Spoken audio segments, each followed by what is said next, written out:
I always laugh when Jude describes me as an international sales executive because it makes me sound so important. But the story I'm telling really does make me sound like an important international sales executive, because in 2017, I had to go to a work meeting in Israel. So I've never been to Israel, never thought I'd get a chance to go see that country, so I knew immediately I was going to stay for an extra few days by myself. Start investigating, start thinking, oh, am I going to be comfortable and by myself in Israel? I don't know, in 2017. So, you don't know what it's going to be like, but I'm like, I have to do this. I have to take advantage of where I am. Fly to Israel, and with a couple of coworkers, we start out in Tel Aviv, beautiful city. I see my first look of the Mediterranean. I've never seen the Mediterranean Sea before. I had gotten the day to kind of explore it on my own, and everything was just beautiful. The next day, we have to, with the coworkers, go visit the meeting that we're going to, and it's all the way in the north of Israel in a town called Nahariya, which is on the very close to the Lebanon border. Nahariya is about so many miles. It's south of Haifa, and there's a famous mosque in Haifa. If you've seen the pictures, you've probably seen this picture. So we drive through, we go past, we go to Nahariya, it's on the Lebanon border.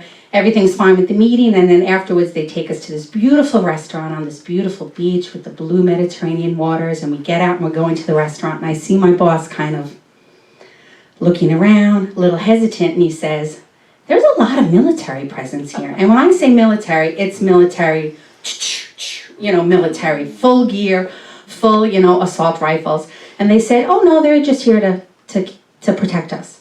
We sit down, and I could tell my boss is still not comfortable. And he goes, no, but there's really a lot of military here. Like, we just came for Tel Aviv, and there's a lot more here. Is everything okay? And they go, well, no, yeah, everything's fine. But you see out in the water, do you see those buoys? Yep. You see those big ships behind the buoys? Yep. You see that land and that big hill past that? Yep. Well, that's the border of Lebanon. So those buoys are the border of the territory. Those ships are warships with missiles pointing towards us, so that if anything happens, they can react quickly and basically bomb us. Okay, so now immediately you're like, I am not in my comfort zone. I am somewhere that I know is not where I usually am. But everything works out great. The next day we break. I go off on my own to Jerusalem for a few days. I'm touring Jerusalem. And while I'm there, I become incredibly religious. Because it's just the significance of being there, and you walk into the walled city of Jerusalem, and the three major religions are right there. And when I say right there, it's right there. You have the Muslim quarter, you have the Christian quarter, you have the Jewish quarter, and you're looking at the Western Wall of significance to Jewish religion. And then I felt like I would just walk to what would be the equivalent of me walking to the bus stop to pick up my son. And there's the church where Jesus is, mound is, and where the tomb is, and then, you have the holy mounts for the Muslim religion, and it's all so close. And I just feel so religious that after a couple of days, I'm like, I really want to go to Bethlehem and see the Church of the Nativity where Jesus was born. And then I start investigating it, and it is not as easy to go to Bethlehem as you would think, because Bethlehem is in the West Bank, which is in Palestine. And not everyone can go over to the West Bank. You can't just take a bus or a taxi, because if you're an Israeli citizen, you can't go over to Palestine. If you're a Jewish Israeli citizen, you cannot go over there. So I end up hiring a Muslim taxi driver for the day to take me over to Bethlehem to go into Palestine to see the Church of the Nativity. And I tell everyone the day before, I call home, and most people are like, wait, what are you doing? You're going with people, right? No, I'm doing it by myself. It'll be fine. And my husband at the time, who's extremely cautious and thinks we're pretty much going to get murdered in our backyard, is like, are you effing out of your effing mind? Absolutely do not do that. And I'm like, no, it's fine. I have a taxi driver. He's going to take me. I get up the next morning. I hop in. I go with my taxi driver. He's very nice. It's about 2.5 hour drive from Jerusalem to Bethlehem. And along the way, he says to me, we're not going to go through the normal checkpoint, because the normal checkpoint, the border control, it's a long line. They're going to make you get out of the car. They're going to make me get out of the car. They're going to search the car. They're going to look at the trunk. They're going to look through all your bags. And it's just too much. I'm going to take you to the local one. Sure, okay, whatever you say.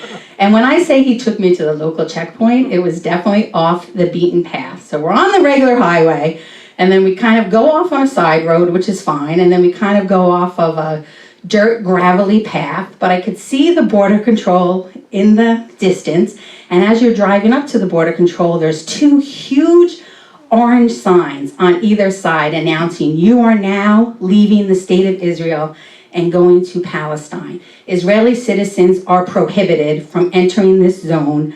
Enter at your own risk. But I'm still like, this is totally fine. I'm fine. I am good. So Jude was saying when you're on a road trip, kind of brings out your base instinct. My base instinct is everything will be fine. I'm not nervous at all. So the border control comes over, my driver gets out, they kind of just look at me, but they don't ask me any questions, and he gets out, and I feel like they had what's a heated exchange, but they're talking in a different language, so I can't understand them. So I'm like, they had a heated exchange, my driver gets back in, and he goes, okay, we're good to go, and he drives us through. So now I'm thinking, they didn't ask me any questions, they didn't ask my passport, I literally think I've just been smuggled into Palestine. Like, I don't know what's going on, but everything's gonna be fine. So we go on to Bethlehem, and then he proceeds to tell me, you know, when we get to the church, I can't leave my car there.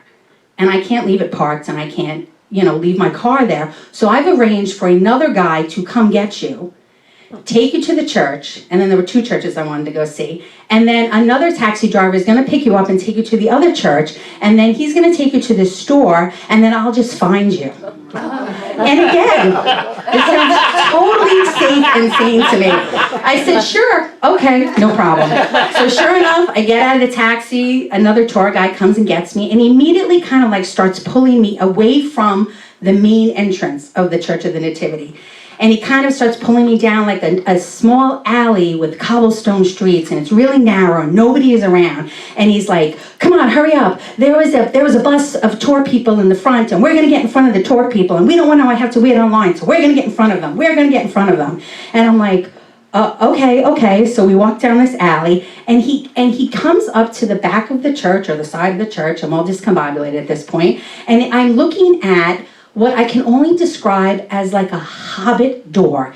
It is about this tall, and it's arched, and it has this thick medieval looking wood. And he bangs on the door very heavily with his fist, and sure enough, the door opens. I swear to God, it opens with a creak, and of course there's a soldier on the other side, and he looks at me, and he looks at my guide, and my guide talks to him, and then they go, oh, okay, come on in. So I duck through the door, and I walk through, and I'm like, I literally just got smuggled into Palestine, and now I'm not only cutting the line of the bus people, I just got smuggled into the Church of the Nativity. Like, what would Jesus do? Because this is not on the menu of what Jesus would do.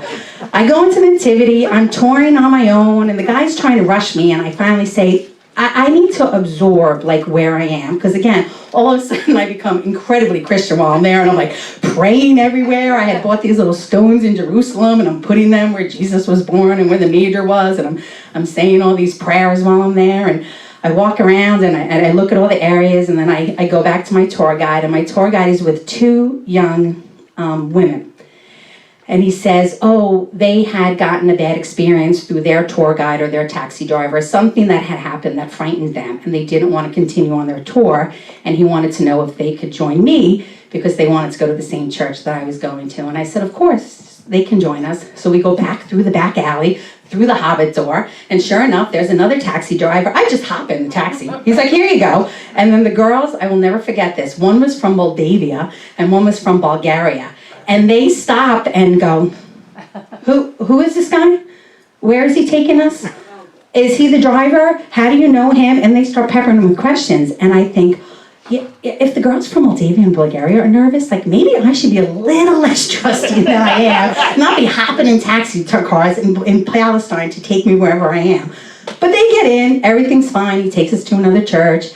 At some point, we separate. I go to this Christian bookstore that the guy takes me to, and he kept saying, I have to take you to this Christian bookstore. And I'm like, I don't want to shop. I'm done. This is my last day. I'm good. And he's like, no, you have to support Christianity in Palestine. There's a small percentage of us, so apparently it's on my shoulders. And I'm like, okay. Of course, I go and spend $100 worth of stuff. And I come out of the store, and sure enough, there's my original driver. He found me. He's there. So before we go back to Jerusalem, I say, I really would like to go see the separation wall between, on the West Bank, between Bethlehem and the state of Israel.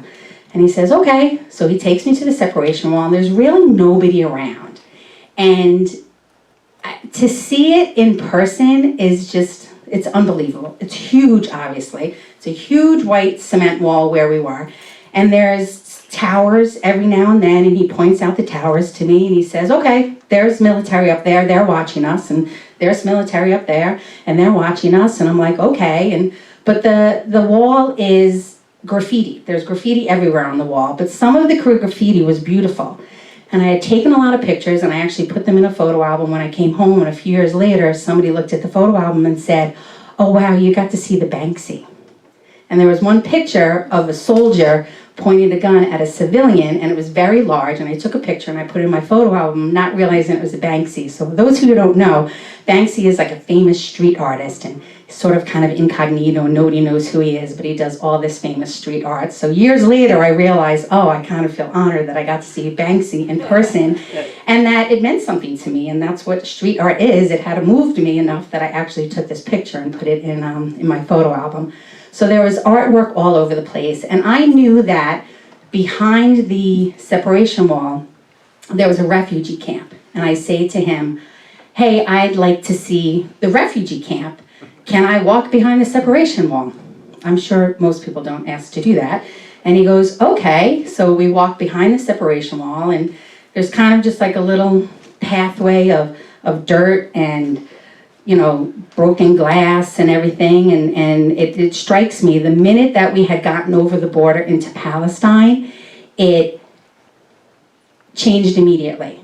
You could see the poverty, and there was just litter and cars and hovels of homes, and just, I cannot tell you just go from here to there, and the landscape immediately changed, and you could clearly see the poverty that was in that area. So we're at the separation wall, you could see that as well. And I could kind of see in the distance, the camp, but there is the wall, a small path, and then a huge chain link fence on the other side of me. And we're walking behind it, and he's a few feet in front of me, and nobody is there. And it is so quiet and still. And then all of a sudden, I just get a weird feeling. And I look at him and I say, is it safe that we're here, like alone, and no one else is here? And he pauses for what seems like an extremely long time, and he says, yeah, we should be okay. So it was the should be okay that stuck in my head.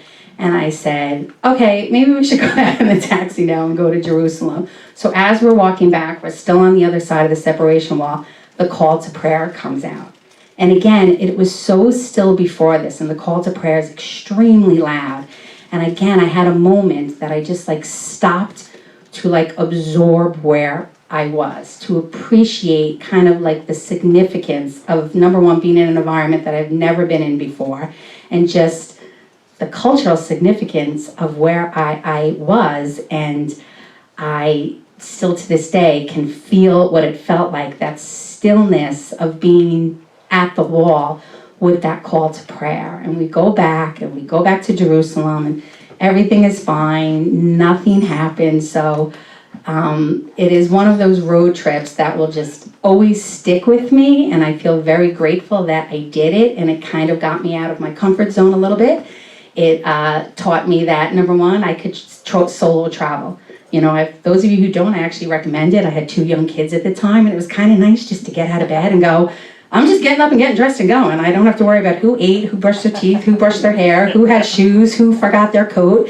You want to stop at a store, you just stop. You do whatever you want. So I've always taken advantage now of when I go away on work. I usually try to do a day or two afterwards, but nothing will probably top that little road trip that I took from Jerusalem to Bethlehem. Thank you.